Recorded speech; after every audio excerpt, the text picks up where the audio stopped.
চট্টগ্রামের অপরাধ জগৎ বললেই বর্তমানে যে নামটি সবচেয়ে বেশি আতঙ্ক আর আলোচনার কেন্দ্রবিন্দুতে তিনি হলেন মোবারক হোসেন, যিনি অপরাধ দুনিয়ায় পরিচিত ডেভিড ইমন নামে। জোড়া খুন সহ অন্তত 15টি হত্যাকাণ্ডের অভিযোগ রয়েছে তার বিরুদ্ধে। গত 2 বছরে চট্টগ্রামের চাঁদাবাজি, টেন্ডারবাজি এবং ভয়ের রাজত্ব কায়েমের নেপথ্যে বারবার ঘুরে ফিরে আসে আলোচিত ইমনের নাম।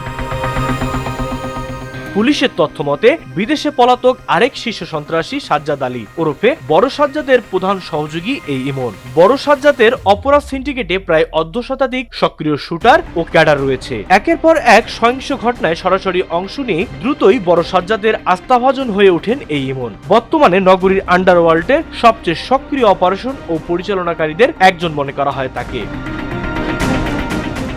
সাজ্জাদের অনুপস্থিতিতে চট্টগ্রাম নগরে চাঁদাবাজি, আধিপত্য বিস্তার এবং পুরো সন্ত্রাসী বাহিনী পরিচালনার মূল দায়িত্ব এখন ইমনের কাঁধেই। অপরাধ জগতে নিজের একটি ভিন্ন এবং ভয়ের প্রতিচ্ছবি তৈরি করতে সে পশ্চিমা গ্যাংস্টার কালচার বা অপরাধ চলচ্চিত্রের চরিত্রগুলো দ্বারা গভীরভাবে প্রভাবিত হয়েছিল। আন্তর্জাতিক অপরাধ জগতে কিছু কুখ্যাত চরিত্রের হিংস্রতা ও কার্যপদ্ধতি সে তার নিজের নামের সঙ্গে জুড়ে নিতে পছন্দ করত। বিশেষ করে বিদেশি আন্ডারওয়ার্ল্ডের কুখ্যাত চরিত্রের নামের আদলে কিংবা নিজের চরমপন্থা ও বেপরোয়া ভাবমূর্তিকে আরো ভয়ঙ্কর করে তুলতে অনুসারীদের মাধ্যমে তার নামের সঙ্গে ডেভিড উপাধিটি যুক্ত হয়, যা পরবর্তীতে চট্টগ্রাম অপরাধ জগতে তার স্থায়ী ও আতঙ্কজনক ব্র্যান্ডিং এ পরিণত হয়।